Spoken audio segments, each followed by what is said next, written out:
बिस्मिल्लाहिर्रहमानिर्रहीम। कल हमने सी लॉ का आगाज़ किया था, कोई थोड़ी पेपर वगैरह की डिस्कशन की थी। हमें पता चला था ये 5 एरियाज़ जो हैं वो सी लॉ में हमारे सिलेबस में शामिल है। किताब में टोटल 12 चैप्टर है। पेपर का जो पैटर्न है वो सेम बी लॉ वाला है। 15% MCQs आ रहे होंगे, 50% केस स्टडी आ रही होगी और बैलेंसिंग 35% स्ट्रेट थ्योरेटिकल क्वेश्चन आ रहे होंगे। फिर हमने बाकायदा आगाज़ किया और हमने 2 बिजनेसेस को अंडरस्टैंड करने की कोशिश की। सोल प्रोप्राइटरशिप कैसे काम करती है। सोल प्रोप्राइटरशिप हम किसे कहते हैं? एक ऐसा बिजनेस जिसमें एक इंडिविजुअल पूरे बिजनेस का मालिक होता है। कोई अकेला शख्स जो कारोबार कर रहा है उसे हम टेक्निकली क्या बोलते हैं? Sole proprietorship. और अगर एक से ज़्यादा लोग मिलकर काम कर रहे हों तो फिर हम उसे आमतौर पर पार्टनरशिप बोलते हैं। सोल प्रोप्राइटरशिप और पार्टनरशिप के जो करेक्टरिस्टिक्स हैं, जो लीगल स्टेटस है, वो ऑलमोस्ट सेम है। वो सेम क्या है? All assets are owned by owner. Owner is liable for all liabilities और लाइबिलिटी कौन सी है? अनलिमिटेड है। अनलिमिटेड लाइबिलिटी का कॉन्सेप्ट क्या है कि अगर बिजनेस ने किसी के पैसे पे करने हैं तो बिजनेस की ये पेमेंट करने के लिए इस शख्स के जो पर्सनल जो जाती एसेट्स हैं वो भी सेल हो सकते हैं। पार्टनरशिप में भी ऐसे ही है, बस एक फ़र्क पड़ गया कि जाहिर है अब यहाँ पर एक से ज़्यादा लोग हैं तो all asset are owned by partner. Partner आपस में, जाहिर है, आप बी लॉ पढ़कर आए हुए पार्टनर आपस में पार्टनरशिप डिफाइन कर लेते हैं, वहाँ रेशो डिफाइन हो जाती है तो एसेट्स भी उसी रेशो से डिस्ट्रीब्यूट होंगे। अगर partner are liable for all liabilities, तमाम लाइबिलिटीज का जिम्मेदार कौन है? पार्टनर है। कैसी जिम्मेदारी है? Unlimited liability. बल्कि पार्टनरशिप आप क्योंकि आप पढ़कर आए हुए हैं तो ये यहां लाइबिलिटी क्या है? Jointly and severally. ये दोनों बिजनेसेस को लॉ रिकॉग्नाइज नहीं करता। लॉ कहता है ये बिजनेस और इसके पार्टनर अलग अलग नहीं हैं। लॉ कहता है ये बिजनेस और इसका मालिक अलग अलग नहीं है। जो चीज बिजनेस ने किसी की पे करनी है वो एक्चुअली मालिक नहीं पे करनी है। ठीक है ना? इस करैक्टर के साथ ये बिजनेस चला। अब असल में तो ये तो एक इब्तदाइये के तौर पर किताब ने हमें बात समझाने के लिए लिख दी। असल में तो हम क्या पढ़ना चाह रहे हैं? कंपनी पढ़ना चाह रहे हैं। कारोबार करने का, यही कारोबार करने का एक तरीका क्या हो सकता है? हम क्या कर लें? कंपनी बना लें। कंपनी कैसे बनती है? SECP के साथ रजिस्ट्रेशन की जाती है। आगे हम यहाँ पढ़ेंगे। नेम अवेलेबिलिटी चेक की जाती है, कुछ डॉक्यूमेंट बनाए जाते हैं, उन डॉक्यूमेंट की मदद से एक कंपनी एस्टैब्लिश हो जाती है। कंपनी कौन बना सकता है? कोई भी बना सकता है। एक अकेला आदमी भी कंपनी बना सकता है। 2, 4, 5, 10, 50, 100, 1000, 10,000, कोई लिमिट नहीं। कितने भी लोग मिलकर कंपनी बना सकते हैं। एक आदमी कंपनी बनाता है तो आमतौर पर हम उसे सिंगल मेंबर कंपनी, जरा स्पेशल नाम दे देते हैं, सिंगल मेंबर कंपनी। और अगर 50 तक लोग हैं तो आमतौर पर हम उसे, वहाँ 2 स्टेटस आ जाते हैं, आगे चल के टेक्निकली पढ़ेंगे, हम उसे प्राइवेट लिमिटेड बोल देते हैं और फिर पब्लिक लिमिटेड और फिर लिस्टेड, फिर अनलिस्टेड, इस तरह के कुछ नाम आना शुरू हो जाएंगे। कंपनी का कैरेक्टर क्या है? सबसे अहम बात है, जैसे ही आपने इसे कंपनी बना लिया, यानी SECP के साथ अपने बिजनेस को रजिस्टर्ड करवा लिया, तो लॉ ने कहा ओके, आज के बाद एक अहम बात शुरू होगी। क्या जी? ये बिजनेस एक अलग इंसान की तरह से हो गया है। कानून इस बिजनेस को अलग से रिकॉग्नाइज करता है। इस कैरेक्टर को हम क्या कहते हैं? Company is an artificial person. जाहिर है नेचुरल पर्सन तो नहीं है, इसका दिल दिमाग तो नहीं है, लेकिन बहरहाल ये एक पर्सन, इसके हुकूक हैं जैसे हमारे ज़ाती हुकूक हैं। एक आम आदमी को जब हम कहते हैं ना लॉ इसे पर्सन रिकॉग्नाइज कर रहा है, इसका मतलब क्या होता है? इसका मतलब होता है जैसे मैं एक पर्सन हूं तो अगर मैं कोई एसेट खरीदूंगा तो अपने नाम से खरीद सकता हूं।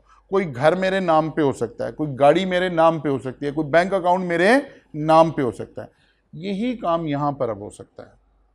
निशात मिल के नाम पर प्लॉट खरीदा जा सकता है, निशात मिल के नाम पर गाड़ी खरीदी जा सकती है, निशात मिल के नाम पर बैंक अकाउंट खोला जा सकता है।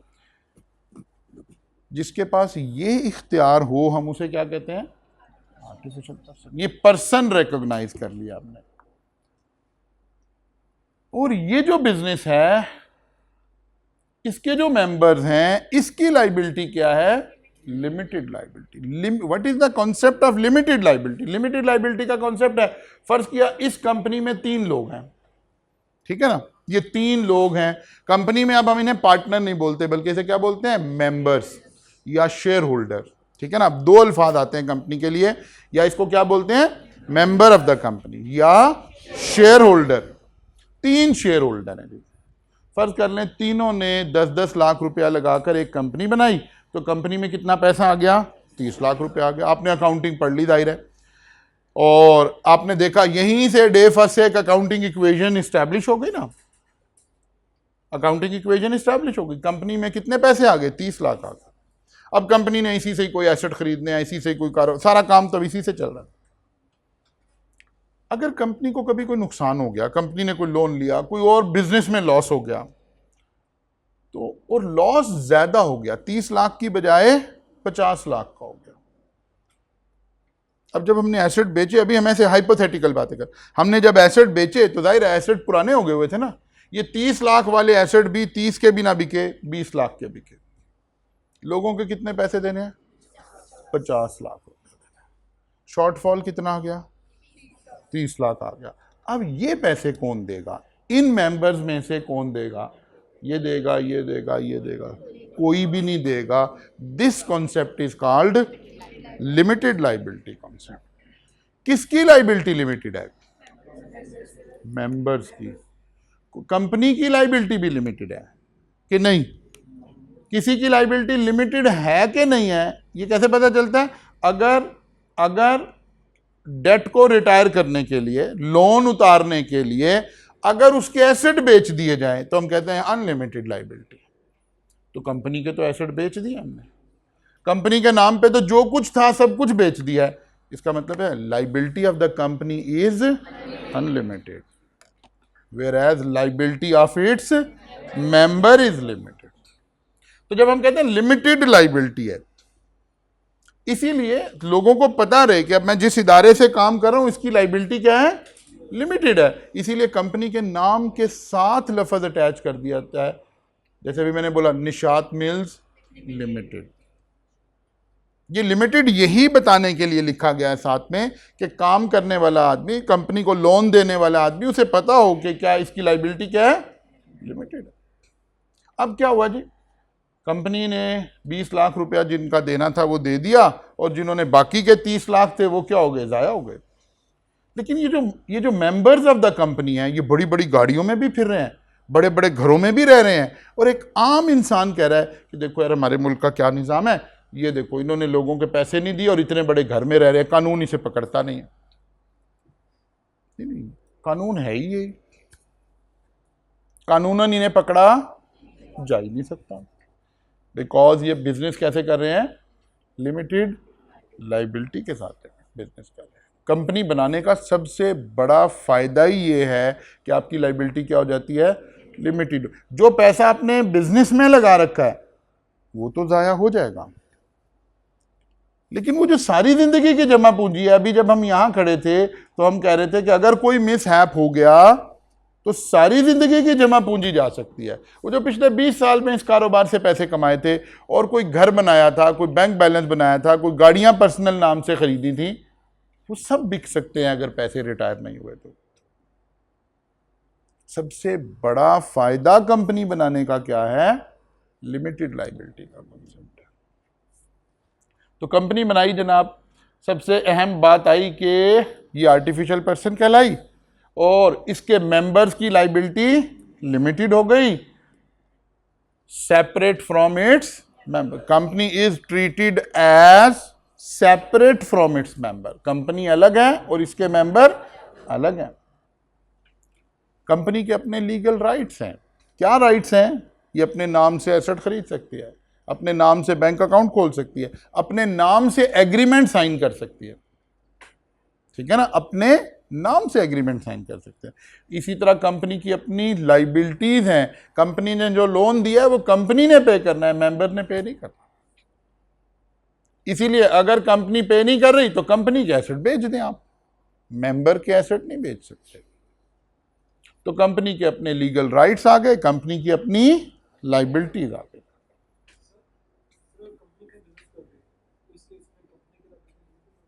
नहीं, क्या कह रहे हैं? कंपनी तो बनाई बिजनेस करने के लिए है। हाँ, वो तो बिकेगा ना, वो तो कंपनी के नाम पे ही है ना। मतलब कंपनी ने प्लॉट खरीद लिया, आपने देखा ना बाद दफ़ा कहीं कमर्शियल प्रॉपर्टी पे लिखा होता है ये स्टेट लाइफ की मलकियत है, ये HBL की मलकियत है। ये देखा है ना कभी आपने बोर्ड लगे, इधर गुलबर्ग में चले जाएं बहुत सारे प्लॉट्स पे आपको ऐसे बोर्ड लगे हुए नजर आएंगे। हमारा अपना ICAP का प्लॉट है यहाँ एक गुलबर्ग के अंदर एक बड़ा मेन, और वो इंशाल्लाह एक बड़ा मेगा ऑफिस बनेगा इंशाल्लाह ताला। आजकल उसका आर्किटेक्चरल काम हो रहा है। तो अब वो प्लॉट किसकी मलकियत है? ICAP की मलकियत है या मेरी मलकियत है? मैं मेंबर हूं ना ICAP का, मेरी मलकियत नहीं है, ICAP की मलकियत है। निशात मिल के नाम पर कोई बड़ा सारा हमने प्लाजा बना दिया, एम्पोरियम मॉल, ये मंशा साहब का है, निशात मिल के नाम पे। कल को निशात मिल को कुछ हो जाता है, ये प्लाजा तो बेचा जा सकता है ना, ये तो निशात मिल का एसेट है। लेकिन मियां मंशा साहब के जो जाती एसेट कोई पाकिस्तान में हो, पाकिस्तान से बाहर हो, जो उनके नाम पर हो, वो नहीं बेचे जा सकते, ठीक है ना। तो कंपनी के अपने लीगल राइट्स हैं अपनी, और company own asset and liabilities in his own name. जी कंपनी की लाइबिलिटी, अनलिमिटेड लाइबिलिटी के कॉन्सेप्ट को इसलिए मैं कह रहा हूं ना, पहले समझे अनलिमिटेड लाइबिलिटी का कॉन्सेप्ट है क्या। अगर आप पैसे अदा ना करें तो आपके नाम पर जो एसेट हैं वो बेचे जा सकें। अगर कंपनी अपना लोन ना पे कर रही हो तो क्या कंपनी के नाम पे जो एसेट हैं बेचे जा सकते हैं? बिल्कुल बेचे जा सकते हैं। इसका मतलब है liability of the company is unlimited, where as liability of the members of the company is. Clear हो गई?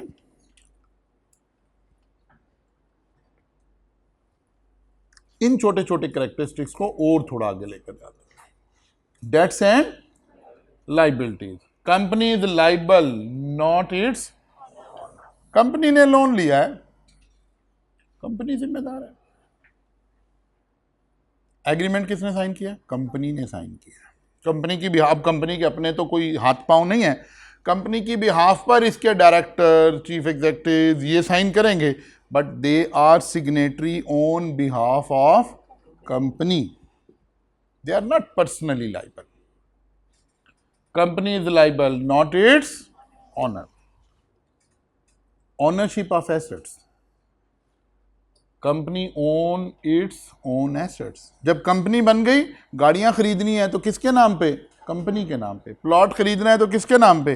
कंपनी के नाम पे। बैंक अकाउंट खोलने हैं तो किसके नाम पे? कंपनी के। बल्कि आगे जब आगे हम चैप्टर पढ़ेंगे तो वहाँ लिखेंगे कि अगर कंपनी ऐसा करे कि कोई एसेट कंपनी का है और डायरेक्टर के नाम पे खरीद ले तो ये गलत है, मना करेगा लॉ के। नहीं, कंपनी के तमाम एसेट कंपनी के नाम पे खरीदेंगे। कंपनी के तमाम बैंक अकाउंट कंपनी के नाम पे होंगे। कंपनी की तमाम इन्वेस्टमेंट्स कंपनी के नाम पर होंगे। कंपनी हो सकता है शेयर्स में भी इन्वेस्टमेंट कर रही हो, स्टॉक्स में भी इन्वेस्टमेंट कर रही हो, प्लॉट्स में भी इन्वेस्टमेंट कर रही हो, जहां भी इन्वेस्टमेंट करे कंपनी उसको खुद ओन करे, क्योंकि ये सेपरेट लीगल एंटिटी है, इसको ये इख्तियार हासिल है कि ये अपने नाम पर चीजें खरीदे। Right to receive from debtor. अगर डेटर को पैसे दिया, डेटर ओज टू द, अगर किसी ने पैसे देने हैं कंपनी के तो किसको पे करे? कंपनी को पे करे, मुझे इंडिविजुअल हैसियत में पे ना करे। मैनेजमेंट बाय, कंपनी को मैनेज कौन करेगा? कंपनी को ये तो कह दिया हमने कि company is an artificial person, is a separate legal entity, लेकिन ये काम कैसे करेगी? कंपनी का तो कोई ब्रेन नहीं है, कंपनी के तो कोई हाथ नहीं है, कंपनी नेचुरल पर्सन तो नहीं है, तो ये चलेगी कैसे? कल भी हमने इशारतन बातें की थी कि जो मेंबर्स ऑफ द कंपनी हैं, फ़र्ज़ किया हम ये 100 बच्चे बैठे हुए हैं, हमने एक कंपनी बना ली, तो कितने मेंबर हो गए कंपनी के? 100 लोग हो गए। हमें लगा इस कंपनी को मैनेज करने के लिए ना हमें 7 लोग चाहिए एज ए डायरेक्टर। हम इलेक्शन करवाएंगे, हमारे में से 7 लोग वोट लेकर, हमारे से ही वोट लेकर वो क्या बन जाएंगे? डायरेक्टर बन जाएंगे। अब आप सब घर चले जाएंगे, आइंदा कंपनी कौन चलाएगा? ये 7 लोग चलाएंगे। ये कॉन्सेप्ट क्या कहलाता है? Management by director. Director will manage the company. अच्छा जी, लाइबिलिटी टू पे टैक्स, कंपनी ने टैक्स पे नहीं किया तो कंपनी जिम्मेदार है भाई, मैं तो जिम्मेदार नहीं हूं, कंपनी जिम्मेदार है। मेरी कंपनी ने टैक्स नहीं पे किया तो मेरी कंपनी को सजा मिलेगी, मुझे सजा नहीं मिलेगी। क्यों? सेपरेट लीगल एंटिटी की वजह से। लीगल ऑब्लिगेशन, तमाम ऑब्लिगेशन जो है normally company is liable. Normally का मतलब है कुछ एक्सेप्शनल बातें ऐसी हैं जहां हम कानून ऐसे लिख देते हैं, उधर मामला सेंसिटिव होता है, हम कहते हैं नहीं, जो बंदा इन्वॉल्व है वो भी लाइबल है। मसलन आप बी लॉ में पढ़कर आए थे मनी लॉन्ड्रिंग वाले मामला, याद है? सेंसिटिव मामला था, हमने उसे क्रिमिनल एक्टिविटी बना के बंदे को भी बीच में इन्वॉल्व कर, कंपनी तो इन्वॉल्व है ही है, बंदा भी। लेकिन कंपनी ने सेल टैक्स की रिटर्न नहीं जमा कराई, कंपनी ने इनकम टैक्स की रिटर्न नहीं जमा कराई, कंपनी ने कोई एनवायरमेंटल लॉज की वायलेशन कर दी, तो कंपनी इज लाइबल, मैं लाइबल नहीं हूं। कंपनी ने बैंक का लोन पे नहीं किया तो पता चले मेरा नाम उन्होंने एग्जिट कंट्रोल लिस्ट में डाल दिया। नहीं, मेरा क्यों डाल दिया? मैं तो डायरेक्टर ऑफ द कंपनी, मेरी लाइबिलिटी तो लिमिटेड है, कंपनी जाने, इदारा जाने। इस लिमिटेड लाइबिलिटी के कॉन्सेप्ट को एंजॉय करने के लिए मुझे क्या पे करना पड़ रहा है? आप टैक्स का पेपर या पढ़े हैं या इस दफ़ा पढ़ रहे होंगे, तो मुझे हायर टैक्स पे करना पड़ रहा है, ठीक है ना? कंपनी की टैक्सेशन का रेट इंडिविजुअल एंड एओपी से हायर है, ज्यादा है। क्यों ज्यादा है? कंपनी ये बेनिफिट एंजॉय कर रही है, इसके अगेंस्ट वो टैक्स ज्यादा पे कर रही है गवर्नमेंट को। जाहिर है, कोई भी चीज आप एंजॉय करते हैं उसकी कॉस्ट है ना।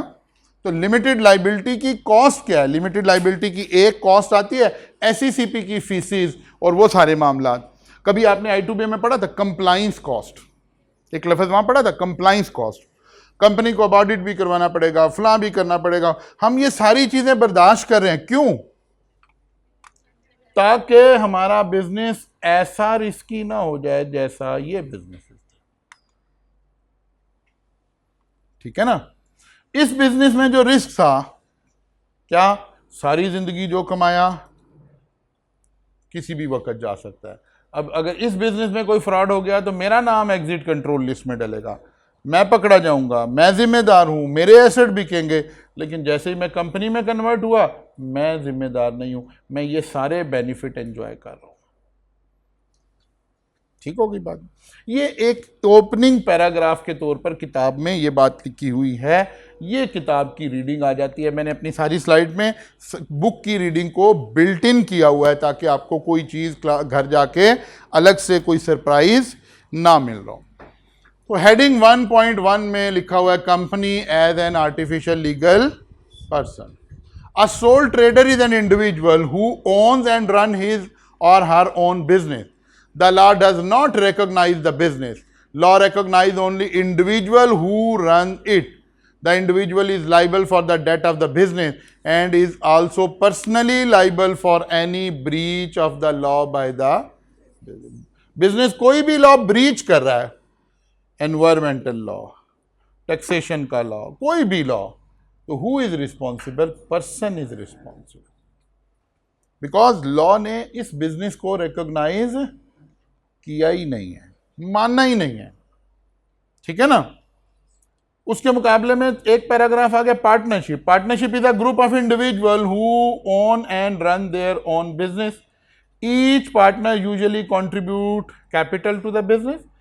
Partnership business is not recognised as a person by the law. Individual partner are personally liable jointly with other partner for the debt of the business. Jointly and severally liable.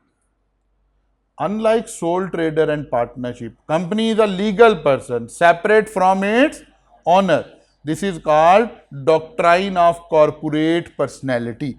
Separate legal entity का एक नाम और क्या आ गया? Doctrine of corporate personality. कभी business law में भी पढ़ते थे, doctrine of restitution, doctrine of फुला, डॉक्ट्राइन ऑफ फुला। तो यहां भी एक लफ्ज आ गया doctrine of corporate personality. What is the meaning of doctrine of corporate personality? Separate legal entity. Means law recognize company as a person with legal rights and obligations similar to those of the ordinary individual. Ordinary individual को law क्या कहता है? Law कहता है भाई आप अपने नाम से एसेट खरीदें, अपने नाम से जायदाद बनाएं, अपने नाम से बैंक अकाउंट बनाएं, अपने नाम से लोन लें. यही सारे कैरेक्टर किसको दे दिए? अब हमने कंपनी को भी दे दिया. डन हो गई बात जी? अच्छा जी. Contractual right and obligation. As a legal person, a company may enter into contract with other person, individual or other. अब कंपनी ने कॉन्ट्रैक्ट करना है. बाद दफा कंपनी टू कंपनी कॉन्ट्रैक्ट हो रहा होगा. Nishat mills limited DG cement से कोई कॉन्ट्रैक्ट कर रही होगी, ठीक है ना, या अस्करी बैंक से कोई कॉन्ट्रैक्ट कर रही होगी. तो कौन कॉन्ट्रैक्ट कर रहा है? दो कंपनीज आपस में कॉन्ट्रैक्ट कर रही हैं. बाद दफा कंपनी किसी इंडिविजुअल से कॉन्ट्रैक्ट कर रही होगी. तो कौन कर रहा है? एक तरफ नेचुरल पर्सन है और दूसरी तरफ आर्टिफिशियल पर्सन है. लेकिन कंपनी टू कंपनी जब हम कॉन्ट्रैक्ट कर रहे हैं तो दोनों तरफ आर्टिफिशियल पर्सन है, तो कोई फर्क नहीं पड़ रहा. लॉ ने इनको रिकॉग्नाइज कर लिया है as a person. Debt and liability. If a company incur a debt, the company itself is liable and its owner share holder are not. Ownership of asset, ये भी वही बात है, मैंने भी आपको समझा दिया. A company own its own asset although the member ordinary share holder own the company, they do not own the assets of the company. अब ये जरा एक बारीक सा नुक्ता है. मैं इंडिविजुअल एक मेंबर ही हूं, यानी सिंगल मेंबर कंपनी बनाई मेरी. अब इस कंपनी के एसेट्स हैं, इस कंपनी के नाम पर कोई गाड़ियां हैं, प्लॉट हैं, कोई शेयर्स हैं. ये इस कंपनी का 100% मैं मालिक हूं अकेला, लेकिन इसके एसेट्स का मैं मालिक नहीं. एसेट्स का मालिक कौन है? कंपनी. अब एक बड़ी कंपनी आ गई जी, ये निशात मिल लिमिटेड है, मियां मंशा साहब की कंपनी. अब इसमें हजारों लोग हैं. उन हजारों लोगों की थोड़ी थोड़ी थोड़ी थोड़ी थोड़ी थोड़ी शेयर होल्डिंग है. आप कंपनी के मेंबर बनना चाहते हैं, अभी 9:30 हुए हैं, 10:15 10:30 बजे पाकिस्तान स्टॉक एक्सचेंज खुल जाएगी, ठीक है ना. आप स्टॉक एक्सचेंज में जाइए, वहाँ अकाउंट वगैरह की जो फॉर्मेलिटीज़ हैं वो पूरा कर लीजिए. आप निशात मिल के 500 शेयर खरीद लें. वैसे शेयर एज लो एज 1 भी परचेज किया जा सकता है. एक शेयर खरीद लिया, हम मुहावरतन ही बात करते हैं. आपने एक शेयर खरीद लिया, आप भी क्या हो गए? शेयर होल्डर हो गए. शेयर होल्डर का मतलब है आप भी मालिक हो गए. अब आपको थोड़ा सा पता चला ना कि ऐसे भी हो सकता है. आप स्टॉक एक्सचेंज में गए, आपने डीजी सीमेंट जो है इसका एक दो थोड़े से शेयर खरीद लिए, एमसीबी बैंक के कुछ शेयर खरीद लिए, निशात मिल्स लिमिटेड के कुछ शेयर खरीद लिए, फौजी फर्टिलाइज़र के कुछ शेयर खरीद लिए, अस्करी बैंक के थोड़े थोड़े से आपने एक दो दो शेयर खरीद. पता चला कोई 20,000 रुपये के आपने शेयर खरीद लिए. अब आप थोड़े दिनों के बाद अपने इलाके में गए, गाँव में, क्या कर रहे हो? कहते हैं यार बस क्या कर रहा हूँ, एक बैंक खोला है, एक सीमेंट की फैक्ट्री लगाई है, थोड़ी सी मैंने ये पार्टनरशिप किया उनके साथ, डीजी सीमेंट वालों के साथ, एफएफसी के साथ. बस यार कोई ज़्यादा काम तो नहीं है अभी, बस दुआ करो मेरा काम चल जाए. अगला बंदा तो परेशान हो जाएगा कि ये क्या हो गया है. टेक्निकली आप सही कह रहे हैं, झूठ नहीं बोल रहे आप, मेंबर तो आप हैं. ये अलग बात है, कंपनी में जाए तो अंदर आपको किसी ने नहीं घुसने देना. अब जो कंपनी के मेंबर्स हैं उसमें से कुछ मेंबर हैवी वेट हैं, यानी जिनके बहुत ज़्यादा शेयर हैं, जो वहाँ डायरेक्टर हैं, चीफ एग्जीक्यूटिव हैं, उनकी कंपनी है, वो कंपनी की. लेकिन कुछ मेंबर हैं वो बेचारे साइलेंट हैं, उनके थोड़े थोड़े से शेयर हैं. हाँ, एक फ़ायदा है, आपने एक शेयर भी खरीदा है. तो अब जब आपको पता है कंपनी साल में बिजनेस करती है, बिजनेस करने के बाद क्या देती है? डिविडेंड देती है. जो डिविडेंड मियां मंशा को मिलेगा जिस रेशो से, मसलन इस दफ़ा फ़र्ज कर लेते हैं पर शेयर 5 रुपये डिविडेंड आ रहा है, तो क्योंकि आपका एक ही शेयर है तो एक से ज़रब दे के आपको 5 रुपये मिलेंगे. लेकिन मियां मंशा के 5 रुपये पर शेयर है, 1 करोड़ शेयर है, तो उसे 5 करोड़ डिविडेंड आ रहा होगा, लेकिन रेशो तो सेम है. ठीक है ना, रेशो तो सेम है। तो कंपनी, अब जितने एसेट्स हैं हम कंपनी के मालिक जरूर है। मतलब किसी कंपनी में मेरे 2% शेयर है फर्ज करें,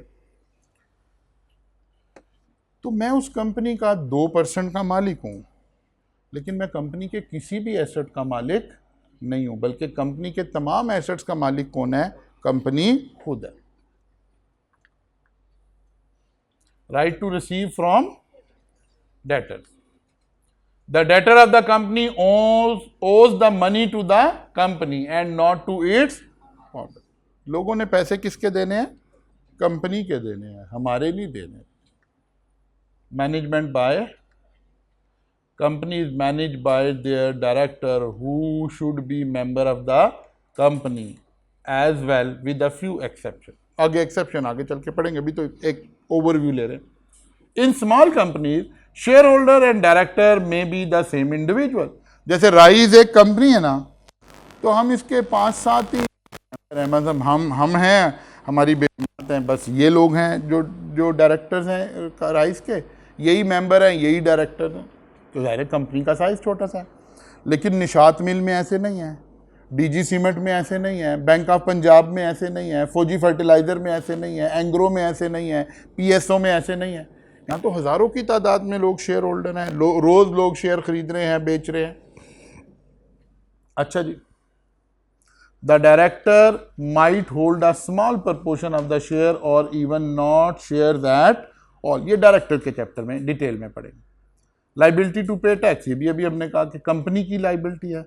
legal obligation, if a company break the law it is usually the company itself that is liable, although there are circumstances in which owner और इट्स ऑफिसर वो भी रिस्पॉन्सिबल हो सकते हैं। मैंने आपको भी बताया कि कोई क्रिमिनल, कोई मनी लॉन्ड्रिंग, कोई इस तरह का मामला हो गया, फिर हम उसको थोड़ा सेंसिटिव बना देते। लेकिन यूजुअली कंपनी ही जिम्मेदार है। अगर कंपनी ने कोई वायलेशन की है तो कंपनी ही जिम्मेदार है। डॉक्ट्राइन ऑफ कॉर्पोरेट पर्सनैलिटी को भी अभी हमने डिस्कस कर लिया है। ये जो सारी बातें पीछे हमने पढ़ी हैं, छोटे छोटे से कॉन्सेप्ट, इन सारों को अगर हम कलेक्टिवली देखें तो इसके कंसिक्वेंसेस क्या निकले?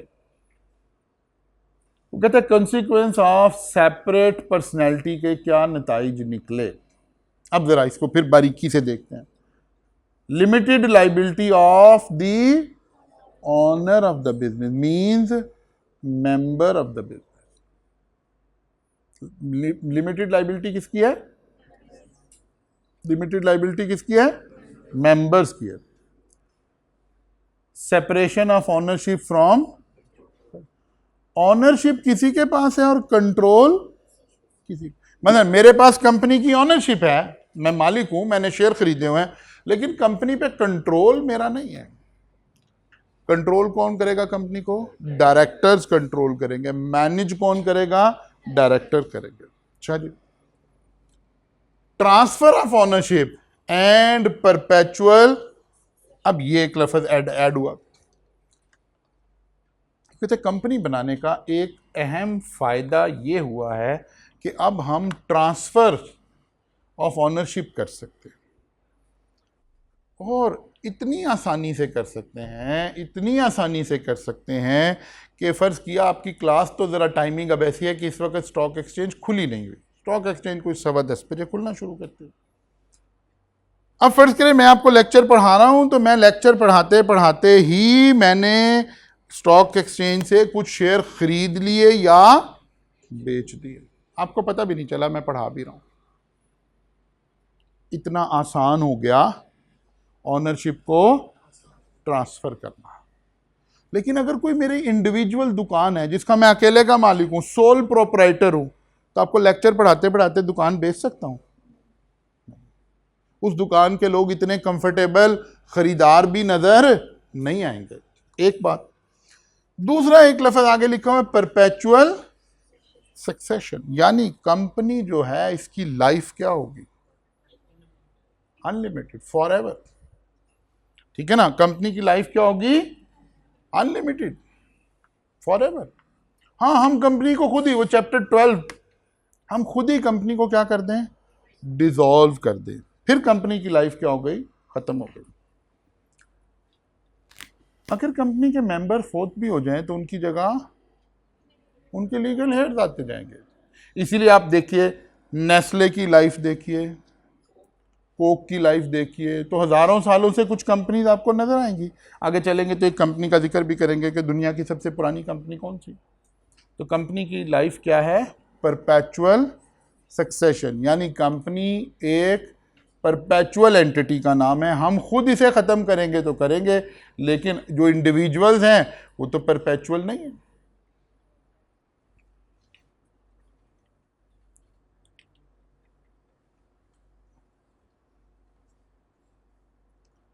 ये जो परपेचुअल सक्सेशन और ट्रांसफर ऑफ ओनरशिप है, इससे क्या क्रिएट हो रहा है? The capital of the company is represented bye share and share holder और इट्स। वो कह रहे हम करते क्या है, हम कंपनी को छोटे टुकड़ों में डिवाइड कर लेते हैं। आप ऐसे ही समझें, जैसे बाद दफा ना कोई बड़ा प्रोजेक्ट चल रहा हो, जैसे ये अक्सर जब शौकत खानम वगैरह की कोई नया प्रोजेक्ट चल रहा हो तो वो एक बड़े कन्विंसिंग तरीके से आपको एडवर्टाइज करते हैं। वो कहते हैं यार भाई आप इस कार खैर में, इस खैर के काम में आप भी हिस्सा डालें, भाई हम एक हॉस्पिटल बना रहे हैं। और वो कहते हैं यार आप कैसे हॉस्पिटल में कंट्रीब्यूट कर सकते हैं? कहते हैं यार एज लो एज आप एक ब्रिक्स जो है ना, एक ईंट लगा दीजिए जनाब इस हॉस्पिटल की बिल्डिंग में, और वो अपनी कॉस्टिंग करके आपको बता देते हैं कि यार एक ईंट यहाँ फिक्स होके हॉस्पिटल बनने पर फर्ज किया 500 रुपया खर्च हो रहा है। इसका मतलब है आप दिल को तसल्ली दें, ऐसे सोचें कि यार अगर मैंने 500 रुपया कंट्रीब्यूट किया है तो इसका मतलब है एक ईंट मेरी भी लगी है, मेरे नाम की भी लगी हुई है। ठीक है ना? ऐसे ही हमने कंपनी को क्या किया, ये कंपनी थी ना, इसके टुकड़े बना दिए, छोटे छोटे छोटे छोटे हजारों टुकड़े बना दिए, एक टुकड़े की कीमत 10 रुपये रख दी। ठीक है ना? एक शेयर की क्या प्राइस है? 10 रुपए का एक शेयर है। अब हमने लोगों से कहा यार ये कंपनी बनानी है, आप खरीद लें इसमें जितने शेयर हैं। मसलन ये कोई एक कंपनी, हमने कहा इसके 1 करोड़ शेयर होंगे, 10-10 रुपए का एक शेयर है, इसका मतलब है 10 करोड़ रुपए इकट्ठा हो जाएगा। अब लोगों को इनवाइट किया, लोगों को कहा जनाब आप पैसे डालें कंपनी में। किसी ने 1000 शेयर खरीद लिए, किसी ने 500 खरीद लिए, किसी ने लाख खरीद लिए। ऐसे कंपनी के पास क्या क्या इकट्ठा हो रहा है? कैपिटल आ रहा है। Capital of the company is represented by shares and share holder are its owner. Any legal person can own share in a company. Any legal person, कोई भी बंदा शेयर खरीद सकता है, इंडिविजुअल भी खरीद सकता है और कंपनी भी खरीद सकती है। यानी वो जो अब आप FR2 पढ़ रहे हैं तो कंसोलिडेशन पढ़ेंगे ना, यहां पर एक कंपनी की में दूसरी कंपनी की शेयर होल्डिंग हो जाएगी, तो पता चलेगा यार अच्छा निशात मिल ने DG सीमेंट में बहुत सारे शेयर खरीद रखे हैं, निशात मिल ने MCB बैंक में शेयर खरीद रखे हैं, MCB बैंक ने निशात मिल में शेयर खरीद रखे हैं, MCB बैंक ने DGC। ऐसे कंपनीज की आपस में क्या हो सकती है? होल्डिंग हो सकती है। ये कैसे मुमकिन है? इस लफ्ज की वजह से, any legal person can own share in a company. अगर यहां लिखा होता only natural person can purchase share, तो फिर एक कंपनी दूसरे कंपनी में शेयर, तो फिर आपको एक कंसोलिडेशन और ये ग्रुप अकाउंट्स ये सारे ना पढ़ने पड़ रहे होते, लेकिन पढ़ने पड़ रहे हैं क्योंकि ये लॉ ऐसे ही है। ट्रांसफर ऑफ ओनरशिप, एक बंदा अपने शेयर उठाकर दूसरे को ट्रांसफर कर सकता है। परपेचुअल सक्सेशन, वही वाली बातें यहाँ लिखी हुई हैं। और ये वो कंपनी है जो 578 से दुनिया में एग्जिस्ट करती है। ठीक है ना? तो कंपनी कोई भी हो सकती है, कोई बड़ी पुरानी से पुरानी कंपनी हो सकती है, कोई पुराने से पुराना उसूल हो सकता है, कोई कंपनी हज़ारों साल जी सकती है, हज़ारों साल चल सकती है, और कोई कंपनी जो है वो 2 साल के बाद बंद भी हो सकती है।